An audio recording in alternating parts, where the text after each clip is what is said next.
Welcome. It's really a wonderful privilege to see all your faces here and joining us again for our Adult Education Guest Speaker Series. Thank you, Dr. Daniel Matt, for joining us this morning. And you know, everybody knows Daniel because he was with us last year and we saw all his amazing classes. And his resume is really long and very impressive. So we saw him leading all the learning and the developing of the modern way to read the Kabbalah, the Zohar, and it's just amazing to have you again with us today. So with not too much time of my end, Dr. Daniel Matt, the bima is yours. Okay, thank you. We're going to be exploring some teachings on a very challenging theme this morning, the theme of ayin, which means nothingness. This is spelled in Hebrew with an aleph, not with an ayin. Those of you who know Hebrew, aleph, yud, nun. And I'll be teaching from a PDF that some of you have available, but I'm going to share it on the screen.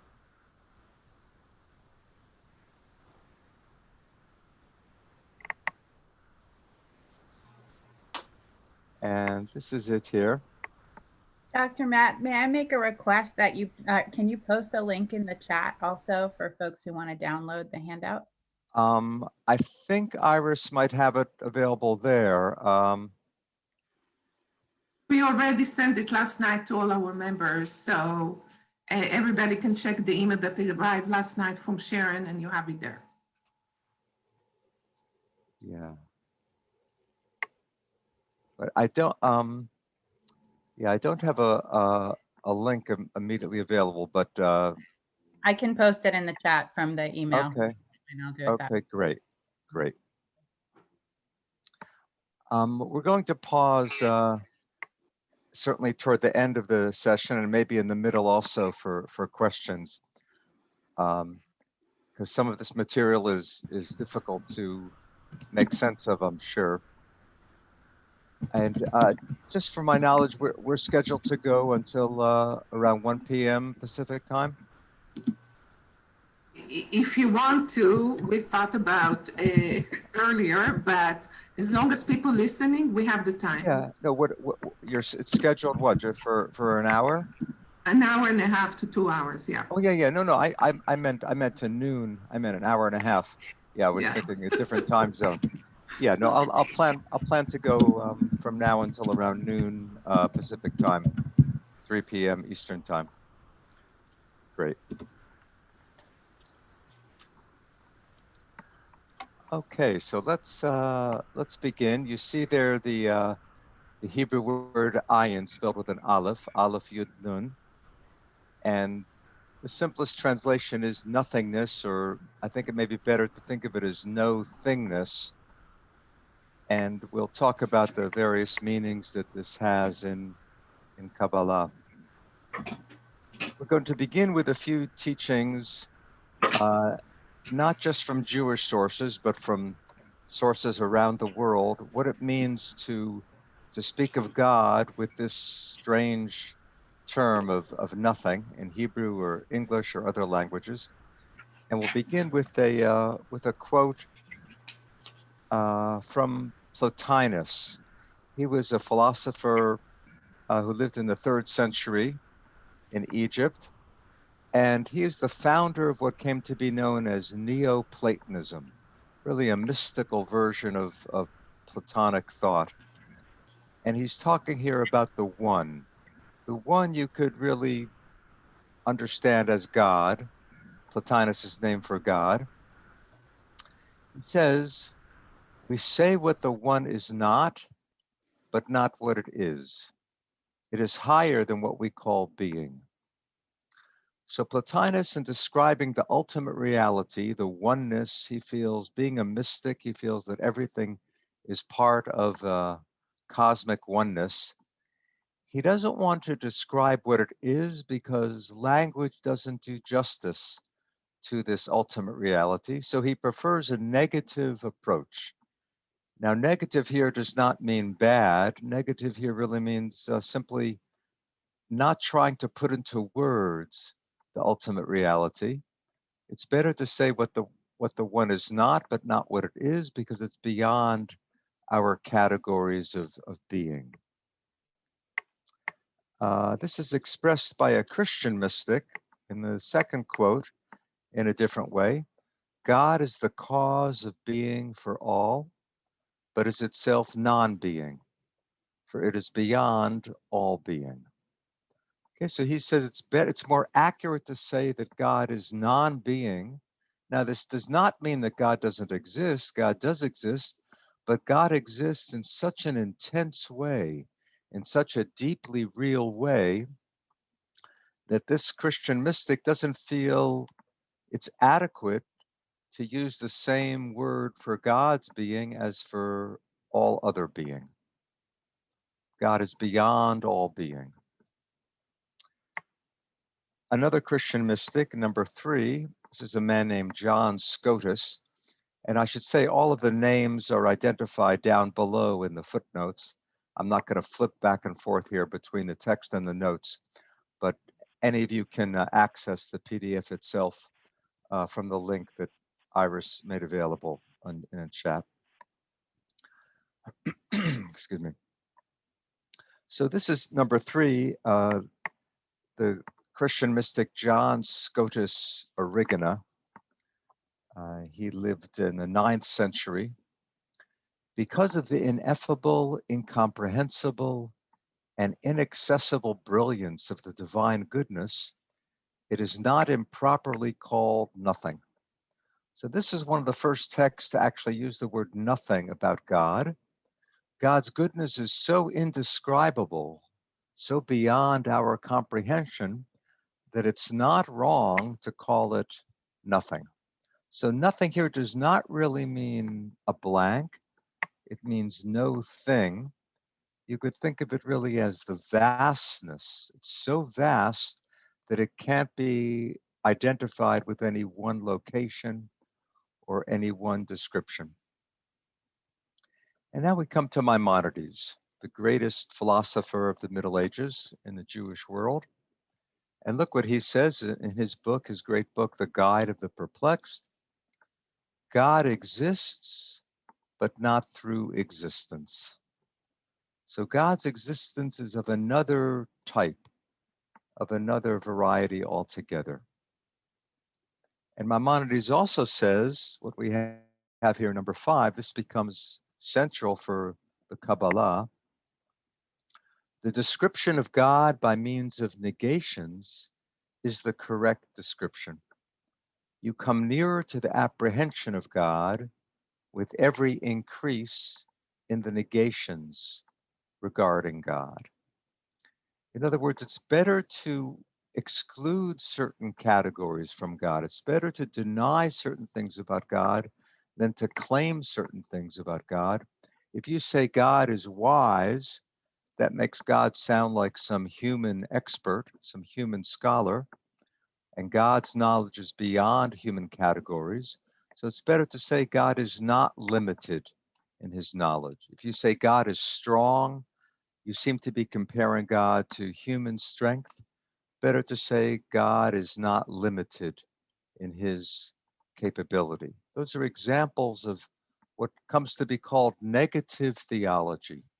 That's the term applied to Maimonides' approach here. Negative theology. Don't say what God is, say what God is not.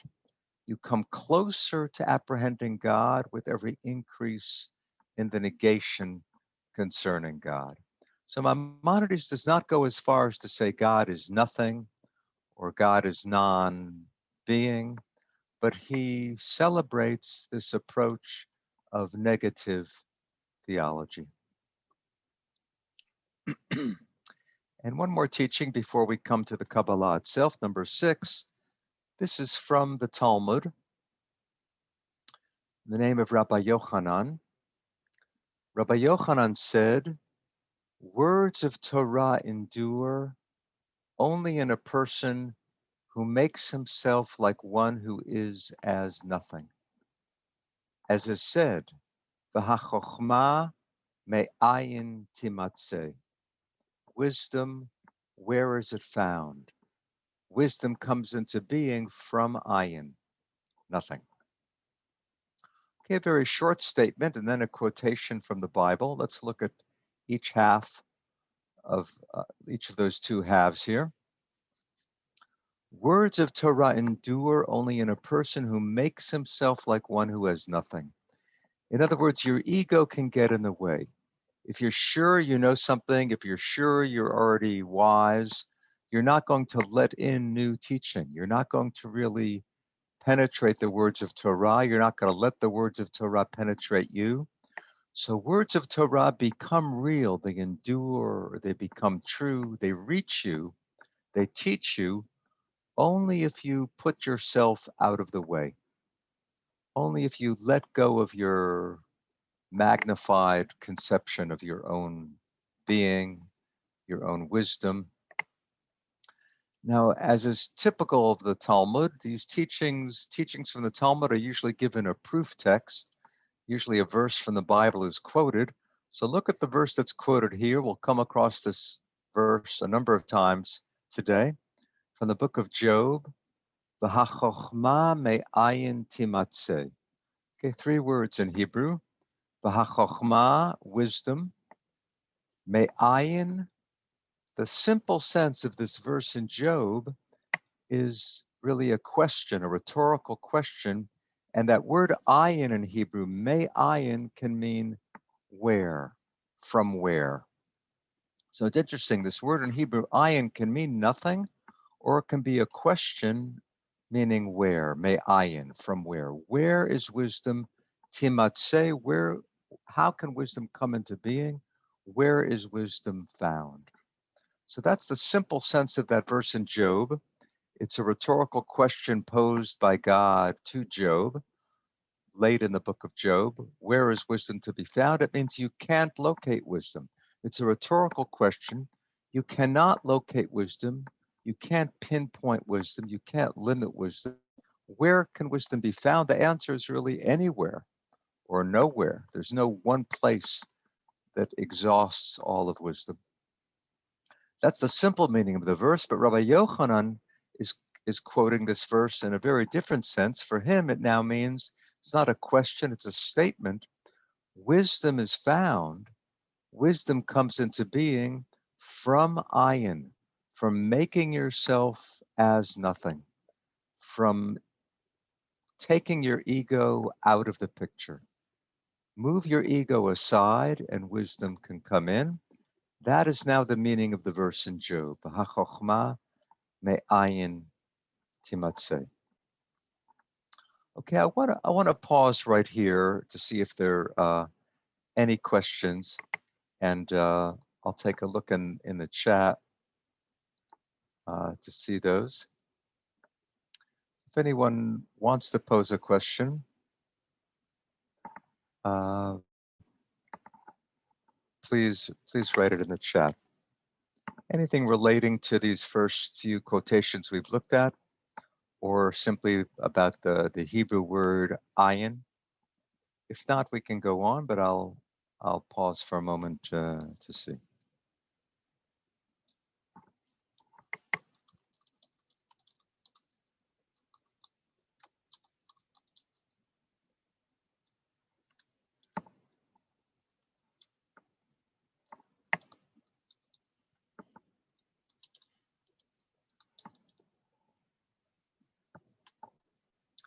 The second quote. The second quote was not Juan de la Cruz, was not John of the Cross. We're going to come across him a little bit later. The second quote was Pseudo Dionysius, is the name given to this person. His true name is not known, but he presented himself as Dionysius. God is the cause of being for all, but is itself non-being. Were all these philosophers speaking to one another? Interesting. Certainly a number of them drew on the preceding thinkers in the world of Christian mysticism. Pseudo Dionysius was one of the main early Christian mystics, and then John Scotus Erigena a little bit later. Plotinus was not Christian, but he had a deep influence on Jewish and Christian and Muslim mystics and philosophers. This system of thought, Neoplatonism, was very potent and very influential for all medieval Western thought. Is nothing this found in the Torah of Moses? That we will come across when we look at the Kabbalah. And this quotation from the book of Job, where is wisdom to be found, or wisdom comes into being from ayin, that's a central verse for the Kabbalah, as we'll see soon. The relationship of the mystical meaning of the letters to the translation. The letters of the Hebrew alphabet are very significant. The Aleph especially. The Aleph is seen as the realm of pure potential, of pure possibility. And we'll talk about that a little bit more later too. Both John of the Cross and Teresa of Avila came from converso families and drew on Kabbalistic ideas. Yes, it's very interesting that two of the great Christian mystics, Teresa of Avila and John of the Cross, were both descended from conversos, from Jews who had converted to Christianity, and there are some striking parallels between their teaching and the teaching of the Kabbalah. Let me just look at two more questions now. I see a lot of questions, and that's wonderful, but I want to continue with the text. So I'm going to respond to two more of the chats, and then we'll go back to the PDF. Is there anything to be learned from the use of chokhmah for wisdom in the Job quote, rather than one of the other words for knowledge? Chokhmah is a very important term even before we come to the Talmud and the Kabbalah. In the Hebrew Bible itself, wisdom plays a central role, especially in the book of Proverbs. Wisdom is seen as a feminine presence, and this is taken over in Christian thought with the Greek term Sophia. Sophia, wisdom, is a translation of the Hebrew Chokhmah, and in the Kabbalah we'll see how central Chokhmah is as well. Does the letter ayin have anything to do with this ayin? No, this is a little tricky. This word ayin, it's pronounced ayin, but it's spelled with the Hebrew letter aleph. The Hebrew letter ayin is the first letter of a different word in Hebrew, also pronounced ayin, which means eye, the human eye, E-Y-E. We have kind of a triple pun going on here. I could be the capital I or the ego, but the Hebrew word for the eye of vision, E-Y-E, is spelled ayin yud nun, but we're looking at a different word, also pronounced ayin, aleph yud nun. If this makes sense to you, it's because you know some Hebrew. If you don't know some Hebrew, it may be confusing. But to put it simply, the word ayin that we're discussing is spelled with the Hebrew letter aleph, aleph yud nun. Okay, let's go back to this PDF. And we're going to look now at some teachings from the Kabbalah on this concept of ayin. The first one that we're looking at is from a relatively unfamous Kabbalist, a man named David ben Avraham, who's writing around the beginning of the 14th century in Spain. Ayin, nothingness, is more existent than all the being of the world. But since it is simple, and every simple thing is complex, compared with its simplicity, it is called ayin. Okay, so this is one of the first statements in the Kabbalah, one of the early statements in the Kabbalah about ayin. He wants, first of all, to correct the impression that ayin means nothing with a small n. In other words, ayin does exist. It means no thingness. You could translate it nothingness, but this is the essence of reality, according to Kabbalah. This, you could say, is the energy that animates all of existence. You really could think of this a little bit as a physicist would describe the relation between matter and energy. Energy really animates matter. You could even say that matter is a kind of energy. Some physicists say matter is frozen energy. If energy slows down enough to take on molecular structure, atomic structure, nuclear structure, then molecular structure, we call that matter. But beneath the surface, you really can locate energy. So as energy takes the form of matter, ion animates all of existence, and it's more existent than anything else, but it's the ultimately simple thing.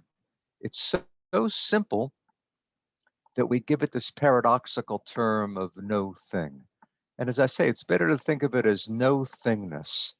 It's not that it doesn't exist, it's at the core of everything that does exist, and it's given this paradoxical name, ion.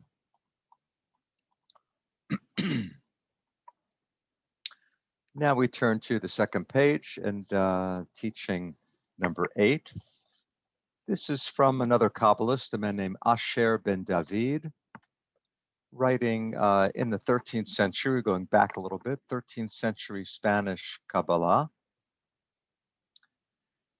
The inner power is called ayin because thought does not grasp it, nor reflection. Concerning this, Job said, V'hachochma me'ayin timatzeh. Wisdom, where is it found?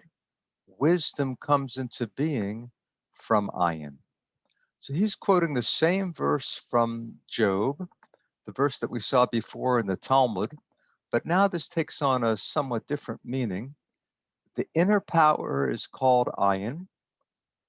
Why is it given the name no thingness or nothingness? Because we can't picture it, we can't grasp it.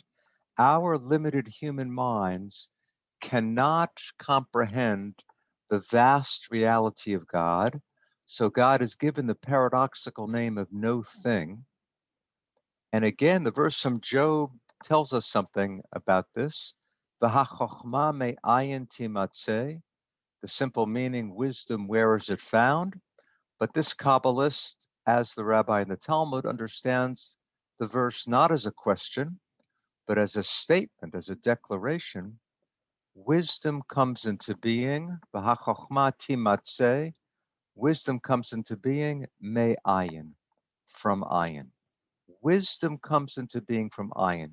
Now we're speaking here about divine wisdom, and when the Kabbalist mentions the word wisdom, he has in mind the Sfirot. I want to open up a different PDF here and show you here what's going on with the Sefirot. This is a diagram of the 10 Sefirot, the 10 qualities of God. We're not going to go through them in any detail now, but just to show you, the very first one is Keter, the crown on the divine head. And then we have Chokhmah on the right, wisdom, Bina on the left, understanding. You could say this is the divine mind, wisdom and understanding. Then there are other qualities of God, Chesed and Gvurah, love and power, Tiferet, beauty, Netzach and Hod, Yesod, and finally Malchut or Shekhinah. Shekhinah, the divine feminine, includes all of the other Sfirot, but we're focusing here on the very highest Sfirot. Here also you have masculine and feminine. Chokhmah is seen as the father. On the right, Bina, meaning understanding, is the divine mother on the left. But all of that we can put aside for the moment. What really we're talking about here is the relationship between the highest Sphira, Keter, the crown on the divine head, and Chokhmah, wisdom. Now you could say beyond all of these Sphirot is the ultimate reality of God, which is Ein Sof. Ein Sof, literally, there is no end, or the infinite. That's what the Kabbalah identifies as the deepest reality of God. But for our purposes today, Ein Sof, the infinite, is more or less equivalent with ayin. You see the word here, ayin. Ayin here is a name for the highest sphira. Of these 10 sefirot, of these 10 qualities of God, Ein Sof, you could say, animates all of them. Ein Sof is permeating, surrounding, including all of the Sfirot. But the first of all the Sfirot, its technical name is Keter, but one of the names that Kabbalah gives to it is Ayin. So all of our discussion about Ayin and Kabbalah relate to this first of the 10 Sefirot. And Ayin is really almost indistinguishable from Ein Sof. Ein Sof is infinity, Ayin is nothingness. Now for a mathematician, there'd be nothing more different than infinity and nothing. But in the Kabbalah, no thingness is really basically synonymous with Ein Sof, the infinite. So what we've looked at here, in the other PDF, the statement from Asher ben David, what does he mean? Wisdom comes into being from Ayin, right? That's how he's understanding the verse in Job. V'hachochma me Ayin timatzeh. Wisdom comes into being from Ayin. That now means Chochma, this Sphira on the right, the top right, Chochma issues, Chochma emanates from Keter, from Ayin. The second Sphira, divine wisdom, flows out of the first Sphira, divine nothingness. That vast infinity of God, which is called Ayin, is the source of Chochma, divine wisdom. Okay, let's read a few more and then I'll pause again if there are questions on chat. Number 9. This is from another Kabbalist living in Spain in the 13th century, a man named Joseph Gicatilla, Yosef Gicatilla. And here he is describing the very first Sephirah, Keter or Ayin. And for him, as for certain other Kabbalists, Ayin is basically synonymous with Ein Sof. The depth of primordial being is called Ein Gvul, boundless. Because of its concealment from all creatures above and below, it is also called Ayin, nothingness. If one asks, what is it? The answer is Ayin, nothing, meaning no one can understand anything about it. It is negated of every conception. No one can know anything about it except the belief that it exists. Its existence cannot be grasped by anyone other than it. Therefore, its name is Eheyeh, I am.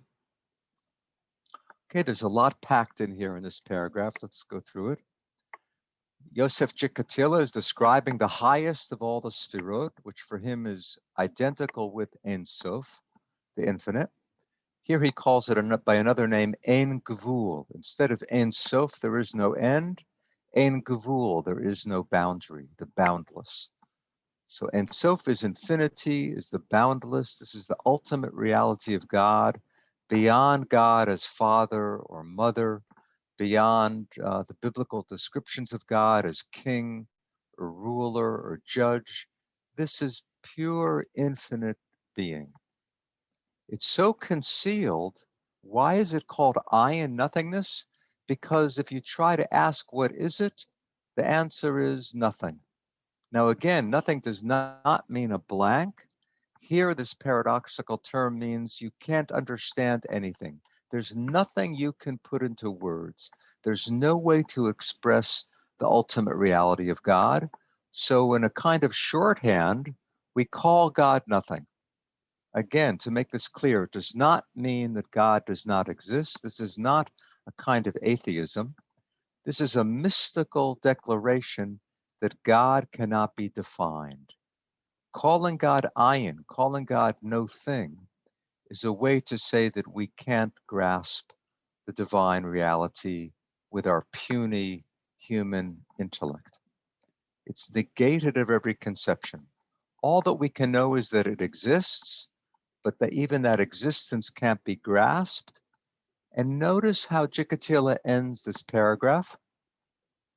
Therefore, its name is Eheyeh, I am. Now, I'm sure many of you recognize this passage in Exodus. This is the same section in Exodus where we find Eheyeh Asher Eheyeh, I am who I am. Right? Moses wants to know God's name, and God says, I am who I am. I will become who I will become. I will be who I will be. In other words, the Bible is already giving us a hint at what the Kabbalah will eventually say. The Kabbalah says that you can't define God. And in Exodus, God says, I can't be described. I can't be named. I can't be defined. This is a beautiful example of how the Bible contains almost all of the Kabbalah in a hinting way. The Bible is not spelling it out in a philosophical way, in a theological statement, but the Bible, by having God say, I am who I am, is really telling us something very close to what the Kabbalah is saying here, that God cannot be described or defined. So this word Eheyeh, I am or I will be, actually becomes another name for Keter, for that highest sphira. I will be who I will be is another way of saying ayin, nothingness. Okay, let's move to number 10. This is a somewhat longer passage, and this is written by one of the great Jewish mystics, Moses de Leon. Moses from the city of Leon in northwestern Spain. Moses de Leon was probably the main writer, the main composer of the Zohar. The Zohar, of course, is the masterpiece of the Kabbalah, which first appeared in Spain in the 13th century. And Moses de Leon wrote much of the Zohar. This quote number 10 is not from the Zohar. It's from one of his Hebrew writings, from a book called Shekel HaKodesh. And as I mentioned before, all of the names and all of the books are identified in the footnotes. I don't want to flip from the page to the bottom of the page, but you can see it all in the PDF that will be available to you. So this is Moses de Leon reflecting on Keter, on the highest sphira, and he's going to discuss this word ayin as well. He's also going to quote that same verse from Job. The first Sephirah is the sum of all existence, and all have wearied in their search for it. The belt of the wise is burst by this mysterious cause of causes. Okay, so the highest Sphirah that we saw a moment ago in that diagram of the Sphirot, Keter, or as we're calling it today, Ayin, that includes all of reality. No one can locate it exactly.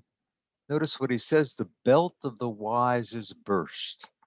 In other words, if you picture the human mind as a belt, that mind would be blown up. Okay, that would blow your mind. That would explode your limited consciousness to try to make sense of the reality of God, of the cause of causes, of Keter. Okay, he hasn't yet introduced the word ayin, but he now is going to. Arouse yourself to contemplate, to focus thought.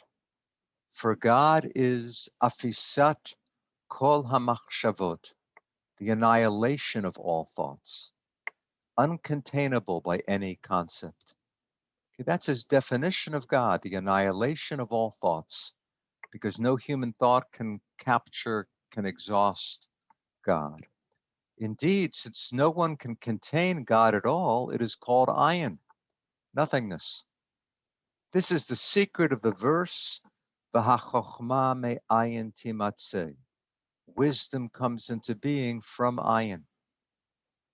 Anything sealed and concealed, totally unknown to anyone, is called ayin, meaning that no one knows anything about it. Okay, again, he's saying it's called nothing because you can't know anything of that deep reality.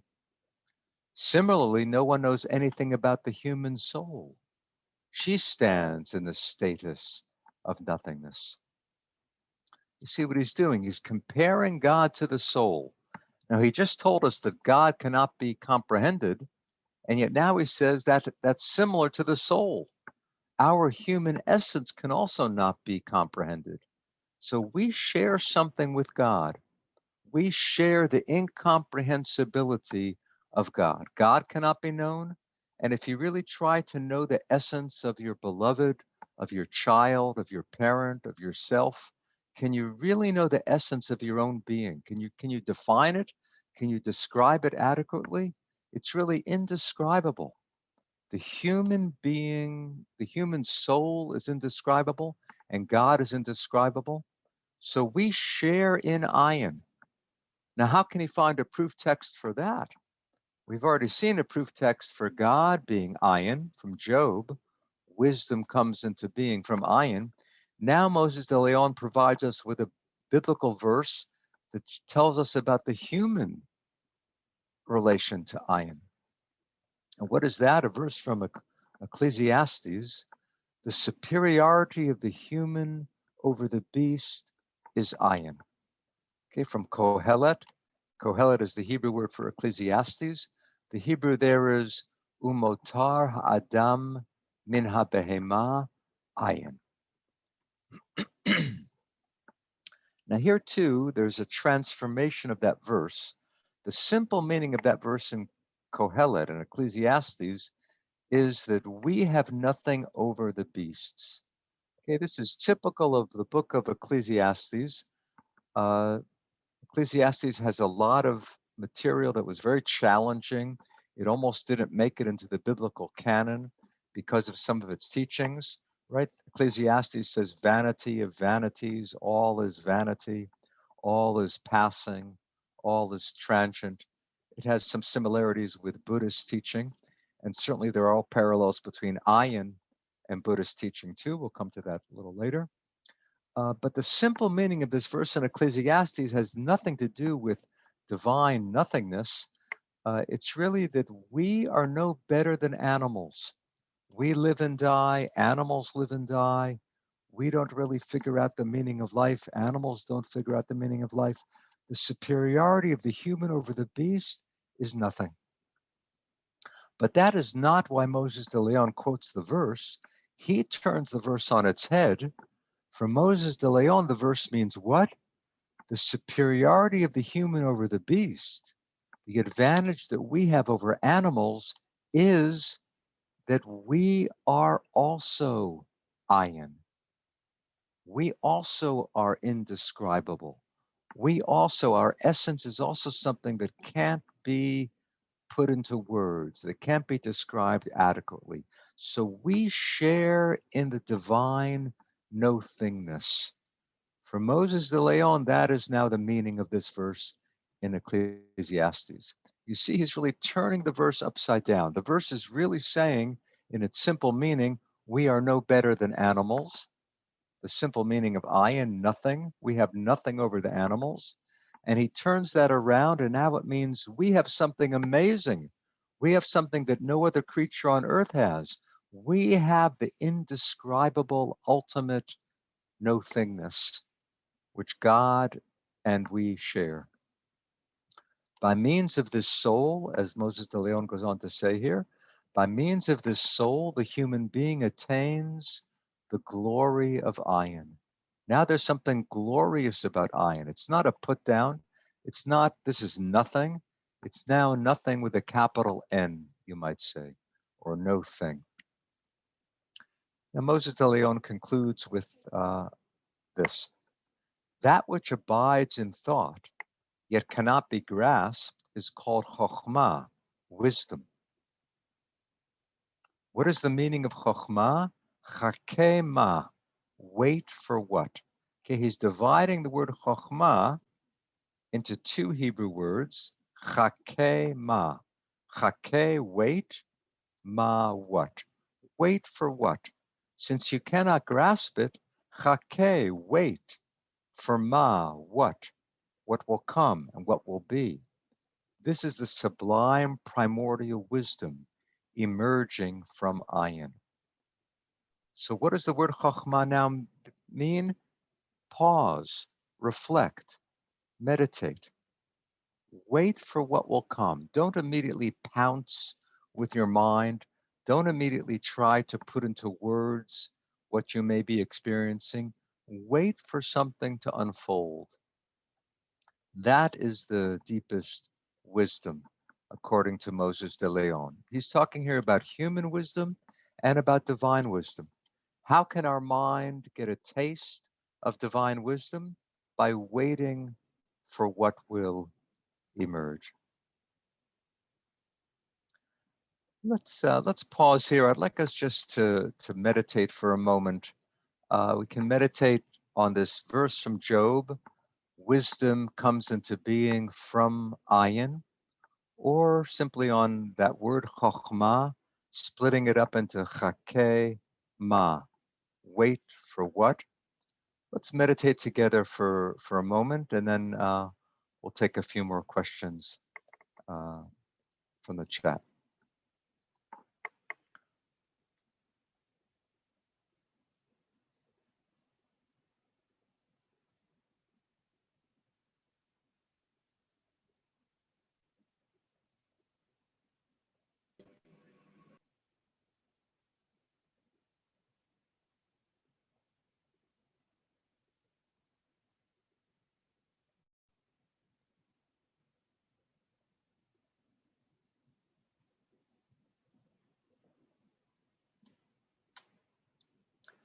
Okay, let's open our eyes, and I'll take a look at some things that have emerged in the chat. I see there's quite a lot here, and I can just respond to some of them.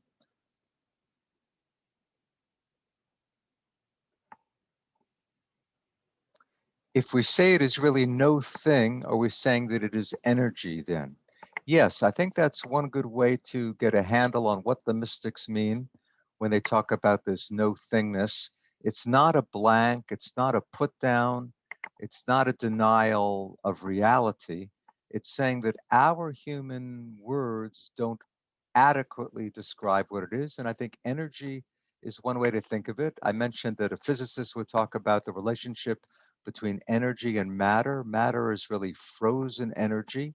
So, from the mystical point of view, the world is divine energy that has taken shape, that has taken form. And the divine essence that's animating all of this can be described by this paradoxical term, ayin, no thing. I mean, even energy, you might say, is inadequate, but energy, I think, comes close to what the mystics are saying. If you can think of it, then it's a thing. Exactly. To think of it is to put it into a box, into a conceptual box. And that's why the mystics prefer the paradoxical language. Really, poets and mystics share this fascination with paradox. Paradox is useful because it doesn't allow us to stay in a single mode of thought. It's undermining our complacency. It's undermining our mental complacency and our self-assurance that we really know what God is, who God is. Yes, interesting that although I said that zero and infinity, in a sense, are so far from each other, for a mathematician, it's true. If you divide something by zero, the answer is infinity. So that does link the mathematical and the mystical understanding of the relationship between nothing and infinity. Dark matter and no thingness. There are so many fascinating things in contemporary cosmology, dark matter and dark energy. I discussed this somewhat in my book, God and the Big Bang. And cosmologists do say today that most of the mass of the universe cannot be detected directly, although its effects can be registered. So this negative language, this unknowability, is very important in the forefront of science, as it is in the deep understanding of religion. Yeah, Eheyeh, Asher Eheyeh, I am who I am. It could be understood as causing, but the simple Hebrew meaning of Eheyeh is I am or I will be. Certainly, God is the one who cause the world to come into being. Some people suggest that Yud He Vav He, that unpronounceable name of God, YHVH, should be understood in a causative sense. Yeah, is there a connection between the unpronounceable name of God and ayin? It's a wonderful question. I think you could say here too, we have a precursor to ayin. I spoke about I am who I am as giving us a hint of the unknowability of God, more than a hint. And the tradition of not even trying to pronounce the divine name, that also is a precursor to this idea of ayin. You can't pronounce God's name according to Jewish tradition. When the temple was standing, it was pronounced on Yom Kippur by the high priest in the Holy of Holies, and it was pronounced in the temple more frequently. But since the destruction of the temple, it's become traditional not to even try to pronounce the name of God. And saying that you can't pronounce the name of God is very close to saying that we can't define God.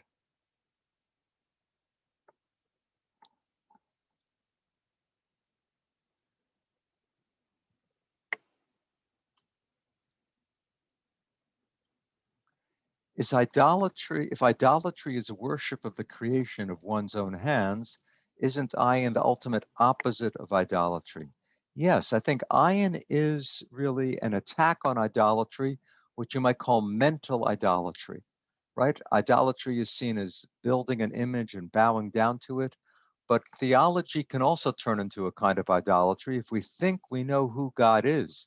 If we think we know the reality of God, then that's an act of mental idolatry. And ayin is trying to undo that mental idol worship. So the real wisdom is not knowing anything, but is a constant waiting what will come from the source. Yeah, I would say, we want to be careful here. Excuse me. We want to be careful here. This is not anti-intellectualism. Okay, it's saying, don't assume that you can describe adequately the divine being. So I would say it's, learn all that you can, but be open to new wisdom. Be skeptical of your current state of knowledge. Be skeptical of any theological statement you encounter. And chake ma, wait for what new understanding may emerge. No thingness and no thinkness. It's another way to think of it. Are we part of the Creator? The mystical understanding is that God and the human being are not ultimately separate. We are an expression of God. We are an extension of God. If we look deep enough within ourselves, we'll find a divine spark. So, as in all mystical teaching, there's an attempt here to cross that bridge, to bridge that gap between the human and the divine. God is everything and no thing. Yes, I think that's a good way to balance this no thingness. Don't think of ayin as saying there's nothing there. It's really there's so much there that our language is inadequate. So ayin encompasses everything and nothing. And the soul is one spark of God. You could say we're a fraction, each of us is one fraction of God, but a mathematician would tell you that a fraction of infinity is itself infinite. So somehow we share in the infinite nature of God. Okay, let's go back to a little more teaching, and then we'll explore some more questions too. So the last one on this page 2 of the PDF is by another 13th century Kabbalist, a man named Azriel of Gerona. And he says, a true prayer is one in which we have directed the words to the nothingness of the word. He's bringing this now into the realm of religious practice, not just thinking about God, not just theology, but daily ritual, daily practice. And of course, davening, praying, is one of the central activities of one of the central Jewish rituals. So Azriel, Spanish Kabbalist, 13th century, says the deepest prayer, the truest prayer is where we take the words, but we would direct them to the silence beyond words. So the words of prayer are an opportunity for us to contact that which cannot be verbalized. Okay, very often the prayers seem to pile up. We have so much language in the prayer book, it's hard to find time for silence. You think of the High Holy Days where we actually pray through an entire book over the course of a few days. And the mystics want us to leave room for spaciousness, leave room for silence. It's really something like a musician would say about the beauty of music and the essential need for silence in between the notes, right? If there's no silence in between the notes, then you just have noise. So the combination of specific words or specific musical notes, and then the openness, the endlessness of silence, to be able to taste the silence in between the words or at the climax of all the words. There's a beautiful verse here that comes to mind. It's not written on the PDF, but I'll just tell it to you. It's from Psalms, from Psalm 65. Lecha dumia tehillah. To you, silence is praise. To you, O God, silence is praise. In other words, we can't put into words the reality of God, as we've been saying again and again. So how can we pray? How can we pray to God? How can we say, you are great, you are awesome, you are loving, you are kind? Our language is inadequate. So this verse in Psalm says the ultimate praise is silence. Now here too, it's not an empty silence, it's a full silence. It's an intentional silence. It requires kavanah, it requires intention, direction, mindfulness. But we see here how ayin also enters the realm of prayer. Okay, we're now going to move from Kabbalah to Hasidism. And I'm sure for some of you, this has seen a little bit up in the air, a little bit talking about the ethereal, the spiritual. Hasidism tries to bring this down to earth a little bit. And really what becomes clearest in Hasidism is the experiential element of ayin. In other words, ayin is not just a way to talk about God, it's a way for us to experience spiritual enlightenment. They use the word ayin to describe what you can discover through meditation, what you can discover deep within your being. Number 12 on the PDF is simply a play on words. We have the word ayin there. The same letters spell the word ani. Now we have two different forms of the letter nun, the final nun and the regular nun, but the same letter. And Hasidism talks about transforming ani, transforming your ego into ayin. If you just switch two of those letters, instead of aleph nun yud, we have aleph yud nun. This is a beautiful focus for meditation. This is a beautiful Jewish mantra.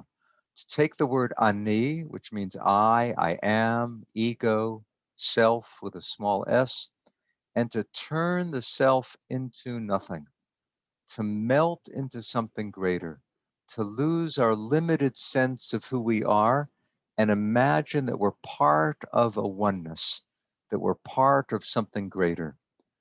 Albert Einstein spoke about this as the goal of religion, to discover that we're part of the universe. And this is a mystical version of that, to turn ani into ayin. Number 13. And many of these Hasidic teachings, we're going to look at 3 or 4 Hasidic teachings here, They come from the school of a man who's known as the Maggid, the preacher, Dov Ber, the Maggid of Mezrich. He was a great disciple of the Baal Shem Tov, the founder of Hasidism. So we're moving now from medieval Kabbalah. Most of the Kabbalistic teachings we looked at were from the 13th century, 13th and 14th centuries. Hasidism emerges in the 18th century, and then it flowers in the 19th century. And of course, it's still a very vibrant movement within Judaism. We're looking at teachings from the beginning of the Hasidic movement here, so the end of the 18th century. And this is what the Maggid of Mezrich, the preacher of Mezrich, says relating to ayin. Number 13. When one sows a single seed, it cannot sprout and produce many seeds until its existence is nullified. Then it is raised to its root and can receive more than a single dimension of its existence. There in its root, the seed itself becomes the source of many seeds.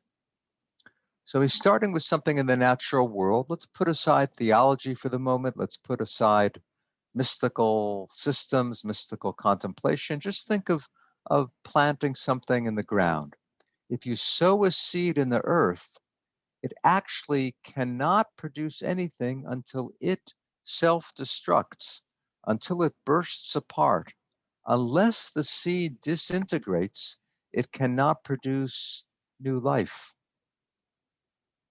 In its root, the seed becomes the source of many seeds.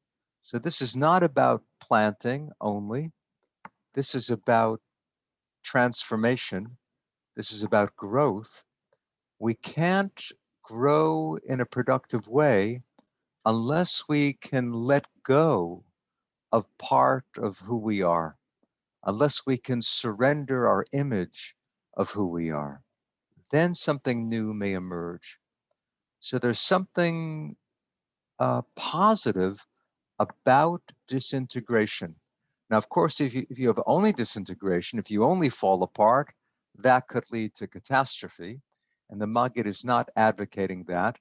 We come here really to that fine line between mysticism and madness, right? If you let go of who you are, that could lead to spiritual growth or could lead to a total breakdown. So this is a dangerous path. That's why you have all the cautions about approaching mysticism, about studying Kabbalah, because it's dangerous to ask, to question your own identity. And yet, from a spiritual, psychological point of view, it's vital to let go of some of the tight constrictions that we feel about who we currently are. Look how the Maggid continues, number 14. Ayin is the root of all things. And when one brings anything to its root, one can transform it. First, each thing must arrive at the level of ayin. Only then can it become something else. Ayin strips off one form and puts on another. Transformation is possible only through ayin. Okay, these are a few short, juicy quotes, but I think you can see how they fit together. Now, I think you could say the important thing here is not to aim for ayin in and of itself. In other words, ayin is not the ultimate goal. We don't really want to become nothing. We want to move through nothingness and emerge in some new, fresh way. How can we grow? We can grow by letting go of our current picture or part of the current picture of who we are. We don't want to stay drowning in that ocean of nothingness. We want to dip into ayin and emerge in a fresh form, contacting our root and then sprouting in a new way. Number 15. Think of yourself as ayin and forget yourself totally. Then you can transcend time, rising to the world of thought, where all is equal, life and death, ocean and dry land.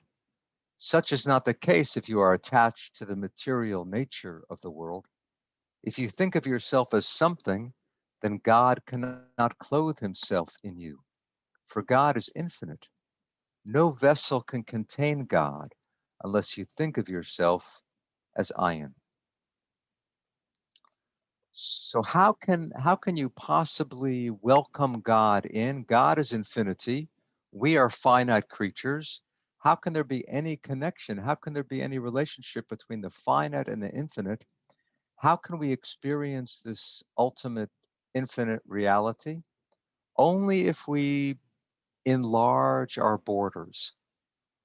Only if we let ourselves taste that no thingness, then we share something of the infinity with God. Then we're not excluding God, we're harmonizing ourselves with God. Okay, really, these teachings, especially the Hasidic teachings, I think are best approached through meditation. We paused before for meditation, and we'll do that again shortly. To understand this, it's really vital to slow down the mind, to pause. I'm sure many of you have had experience with meditation and spiritual practice. But here too, with Hasidic teachings, we have to sit and let the mind quiet itself in order to understand in any way what these mystics are trying to tell us. Number 16. The essence of serving God and of all the mitzvot is to attain the state of humility, namely to understand that all your physical and mental powers and your essential being depend on the divine elements within. You are simply a channel for the divine qualities. You attain this humility through the awe of God's vastness, through realizing that there is no place empty of God. Then you come to the state of ayin, the state of humility. You have no independent self and are contained, as it were, in the Creator. This is the meaning of the verse, Moses hid his face, for he was in awe.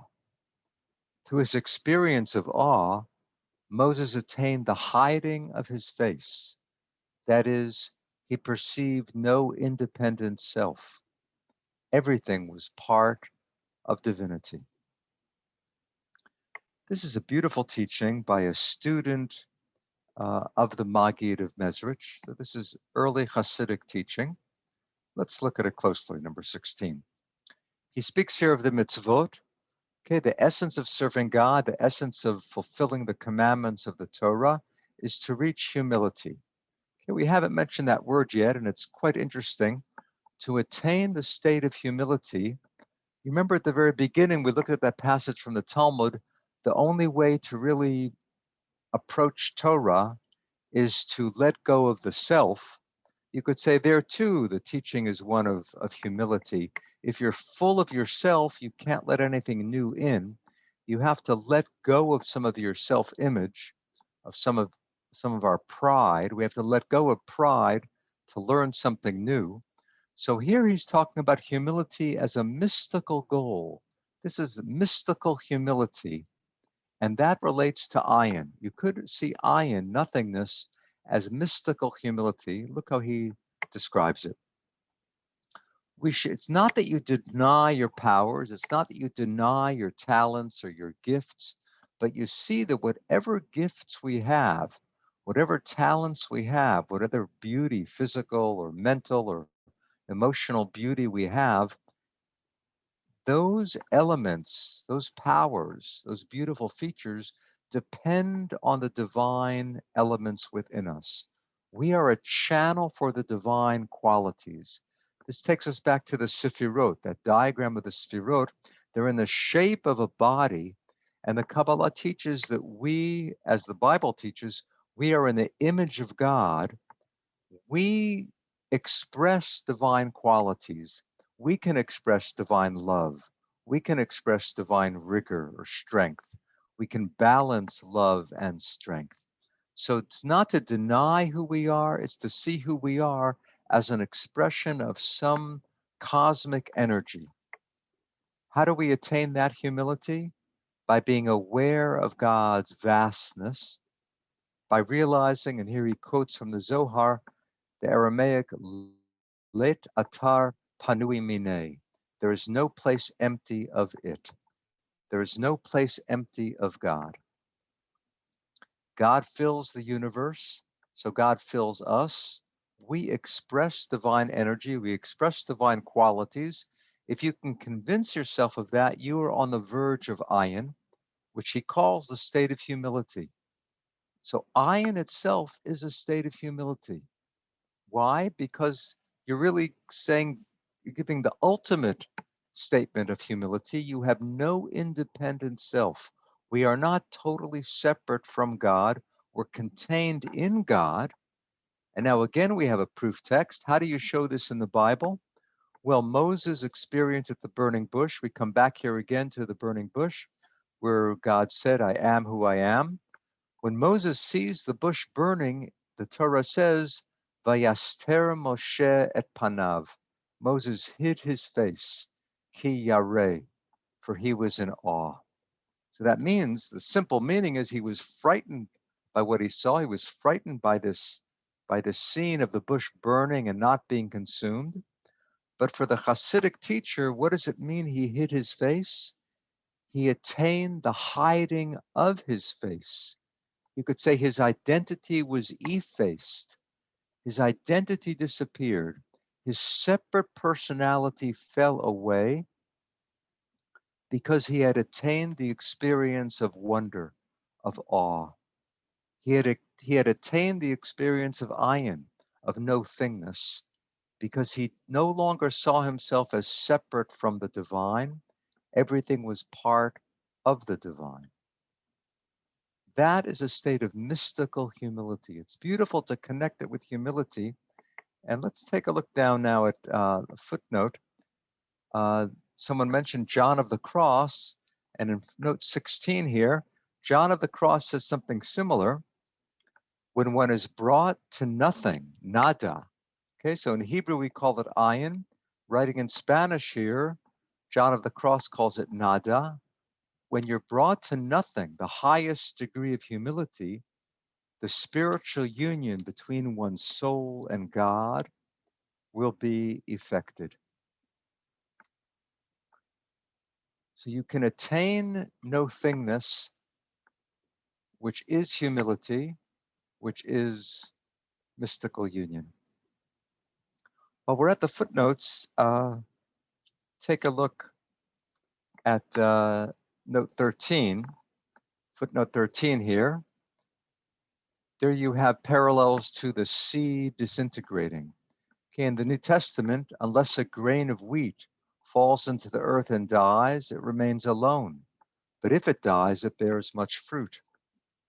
And in Corinthians, what you sow does not come to life unless it dies.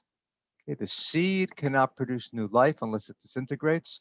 And the Quran, God is the one who splits the grain of corn and the date stone. He brings forth the living from the dead. Okay, let's look at just a few more teachings, and then we'll conclude with the meditation and a few more questions. Number 17.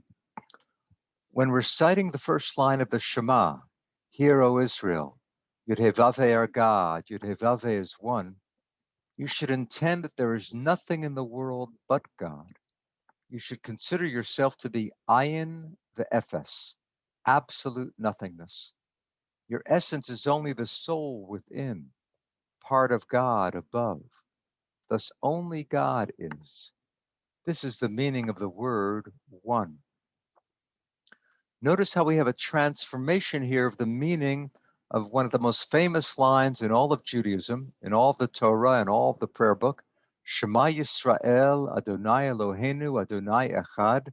Hear, O Israel, Yud-Heh-Vav-Heh are God, Yud-Heh-Vav-Heh is one. The simple meaning is there is one God. For the mystic, this now means there is nothing but God. God is not, it's not that God is one, God is oneness. God is oneness. God is all that exists. So I don't exist as a totally separate being, because within I have a spark of the divine. Ultimately, God is the only reality. That is the mystical meaning of the Shema. So the central prayer, one of the most central prayers in all of Judaism, now becomes a mystical declaration. Keep this in mind the next time you're praying the Shema. It's a beautiful mystical interpretation of God's being one. And here, oneness and nothingness are also nearly the same. No thing means no separate thing. Nothing is separate from God. All is part of the divine Echad. Number 18. When you attain the level of gazing at ayin, your intellect is annihilated. Afterwards, when you return to the intellect, it is filled with emanation. Okay, so the goal is not for the mind to dissolve. The goal is for the mind momentarily to surrender and then be filled with new insight, with new wisdom, with new awareness. Number 19.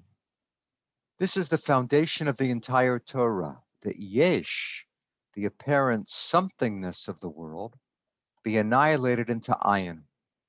The purpose of the creation of the worlds from ayin to yesh, from nothing to something, was that they be transformed from yesh to ayin. Okay, we have here a new term, yesh. Yesh is the Hebrew meaning there is, or something. And in Jewish theology, you have a statement, yesh me'ayin, something from nothing. That's a way to describe how God created the world. The simple meaning is that God created the world from blank, from the simple sense of ayin. God created something from nothing. But for the Kabbalah and for Hasidism, this means the somethingness of the world, the yesh of the world, emerged out of this pool of divine energy, which is no thingness. And we can turn the world back into ayin. This doesn't mean to destroy the world. It means to see through the apparent separateness of the world. We think of the world as separate from us, as separate from God. The mystical teaching is that the world is a unity. We are part of that unity. We are part of a divine unity. So undo the mental conception that the world is composed of separate things. See through that apparent separateness and discover the underlying oneness or the underlying energy, the no thingness. Number 20. In everything they do, even physical acts such as eating, the righteous raise the holy sparks from food or any other object. They thus transform yesh into ayin. Here we have the beautiful image of raising the sparks. This becomes a central motif in Hasidism. What does it mean to raise the sparks? To find the divine quality in another person, in the beauty of nature, to look for the hidden spiritual element within all of reality. Martin Buber turned this into his beautiful philosophy of I and thou. You can relate with another person as an object, as an it, or you can relate to that other person as a manifestation of the divine, as an image of God. That would be an I-thou relationship. And Buber drew that really from Hasidic teaching about raising the sparks. Raising the spark means identifying the holiness within what we might think is mundane or ordinary, turning the ordinary into the spectacular. And that also could be described as turning yesh into ayin, turning the apparent separateness of the world into a stream of divine being. The last one tries to explain this a little bit more. Number 21, still from the Maggid of Mezrich, that early Hasidic teacher. When you gaze at an object, you bring blessing to it. For through contemplation, you know that it is really absolutely nothing without divinity permeating it. By means of this awareness, you draw greater vitality to that object, from the divine source of life, since you bind that thing to absolute ayin, the origin of all. On the other hand, if you look at that object as a separate thing, by your look, that thing is cut off from its divine root and vitality. So what he's saying, what the Maggid of Mezrich is saying here, is that it's up to us. We can determine whether the world is separate or part of the oneness. Our perspective, how we look at things, how we perceive things, can determine whether the world is filled with God or devoid of God, whether the world is yesh, separate from that underlying ayin energy, or whether we're aware of it being animated, permeated, enlivened, constantly being recreated by that streaming divine energy. It's up to us. Just our act of awareness, of perception, can be transformative. Let's treat ourselves to another moment of meditation, and then I'll be happy to respond to some questions on chat. I'd suggest that for this, we simply work with the Shema, that mystical interpretation of Shema Yisrael. So saying Adonai Echad, saying that God is one, it's no longer a declaration of monotheism, although it still is that on one level. Now it becomes also a declaration of the oneness of reality, and oneness is a good way to understand nothingness. Again, those sound like opposites, but for the Hasidic teachers, for the Kabbalah, for us as well, I think potentially the mystical meaning of nothingness is not a blank, it's not a void, it's that things are not separate from one another. There's an interconnectedness. And that's what we're celebrating by saying Hashem Echad. Not God is one, but God is oneness. Shema Yisrael, Adonai Eloheinu, Adonai Echad.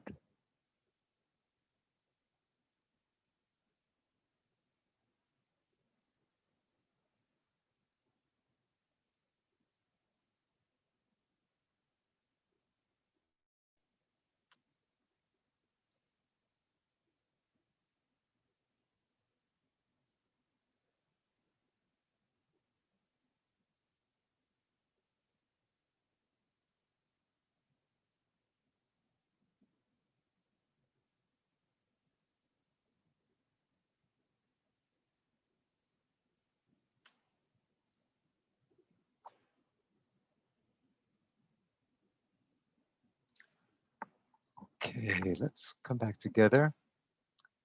And I will try to respond to some of the chats. I see there are quite a good number of them, which is great. Going back to where we paused before.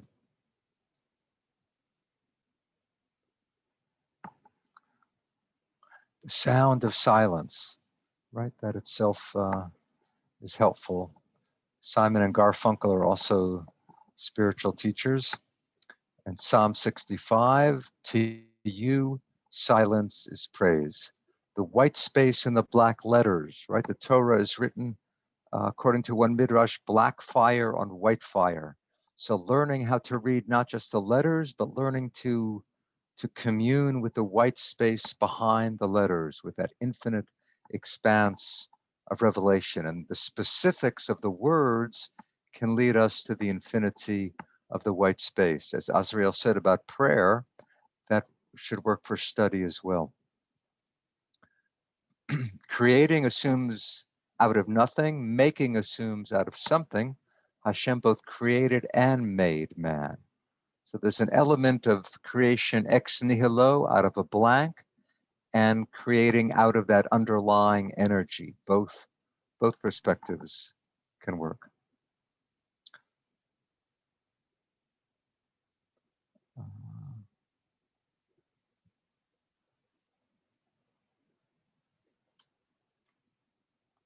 A copy of the PDF, I'm sure that Iris has posted this on the chat. So if you look, you'll see a link to the PDF. Is any problem, we'll definitely make it available, maybe on the synagogue's website.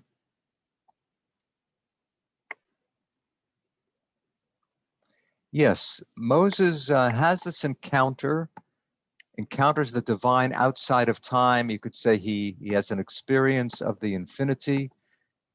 Then he puts his shoes back on, he puts his sandals back on, he goes back to the world, he goes back to work.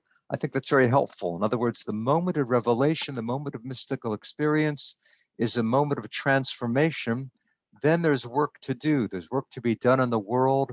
There's value to some of the limitations we encounter, right? I want to be able to be there to pick up my grandchildren at 3 o'clock from school. I want to be there for my partner. I want to interact with other people, not just to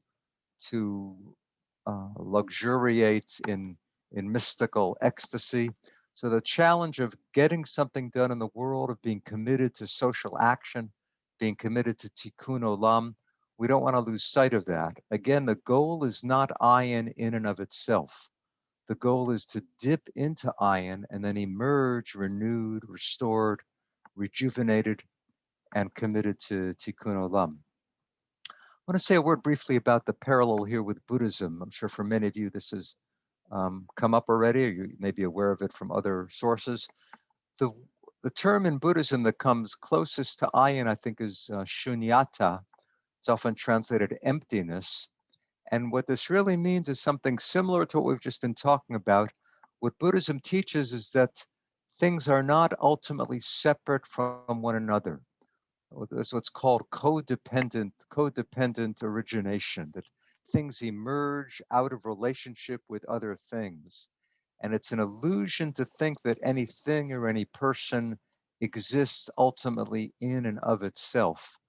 To understand how things are interconnected, how phenomena appear and disappear, okay, that transient nature of reality, that lies at the heart of shunyata, of emptiness.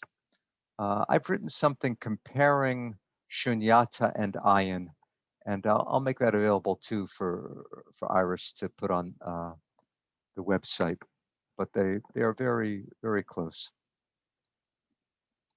How is this related to bitul hayesh? Right, that statement, that formula you have in Hasidism, yesh, we came across toward the end of the teachings today. Yesh is the opposite of ayin. Yesh means the somethingness of the world, the apparent separate existence of reality. And Hasidism speaks about bitul hayesh, annihilating something. Now that doesn't mean destroying the world, it means seeing through the apparent separateness of the world, realizing that we're part of this stream of existence. So Bitul Hayesh is really intimately connected with the discovery of ayin. There might be a slight difference in different versions of the PDF. There may be one teaching that's in one form and another. I'll provide an updated one, but almost everything in the PDF is identical with what we studied today.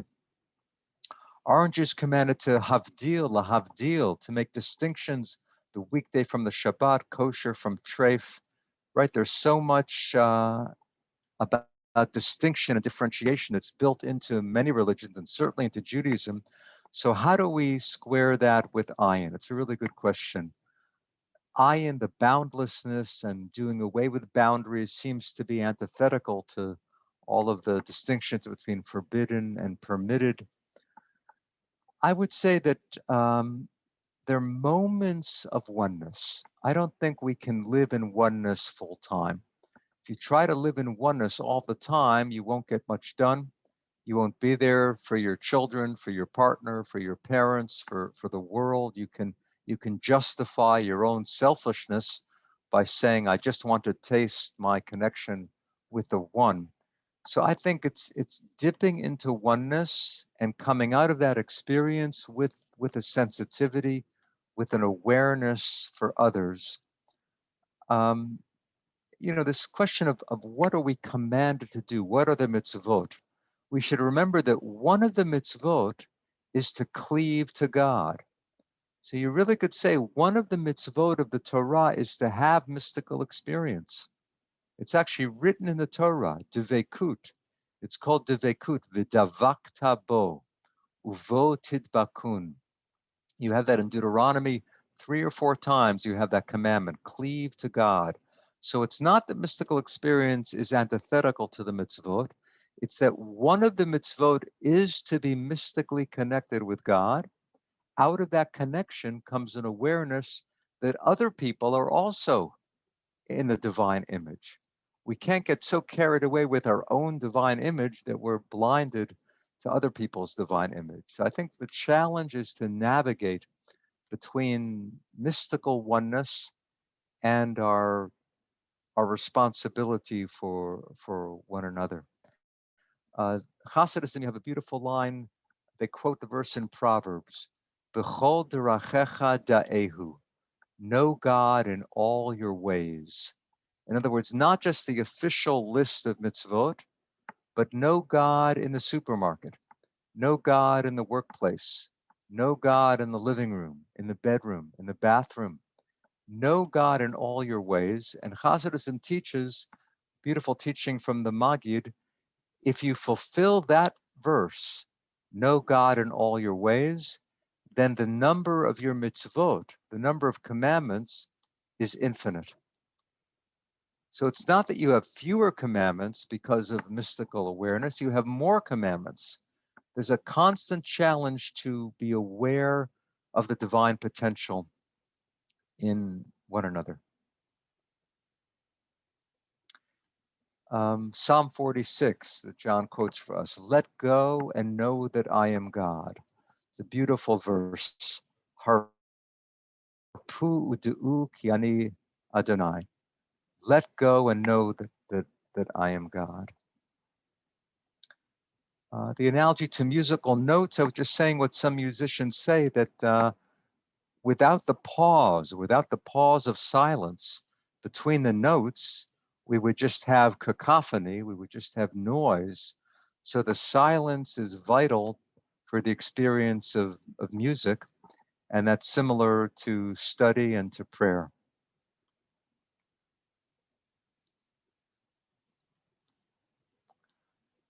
Okay, there are many other questions here, and I'll have to leave them for now. I just want to conclude by saying a word about a course that I'm offering. Some of you are in the course or know of it. I have an online Zohar course, which we study a few pages of Zohar in English week by week. And I put the link for that near the beginning of the chat. You can also find it simply by Googling Zohar course and my name, Daniel Matt. And take a look at that. A new series is going to begin at the beginning of March, on March 2nd. And in that course description, you'll see my email. You're welcome to email me about it if you have a question. So it was great to study with all of you. I hope you'll take this material and explore it further and share it with others, question it, grow with it, challenge it, learn from it, and may you all be well. Shalom. Shalom, thank you very much. It was really fascinating. So I really appreciate your time with us, and it was great to see all of you. I just want to say that this class, the recording will be posted on our website, SpokaneTBS.org, starting tomorrow. And the other thing is, like, I want to remind all of us that next Sunday at 11 a.m., we will have a class with Rebbe Melino, and she will talk this time about Moshe Mendelssohn in the series that we're doing about different personality in Jewish, in big thinker in our tradition. So thank you, everybody. Have a wonderful week, and we will see you next time. Thanks. Shalom. Could you put the website in the chat? I didn't get it. Danny, thanks very much. It was great. What's You're the welcome. website? Could you put it in the chat, please? Yes. Thank you.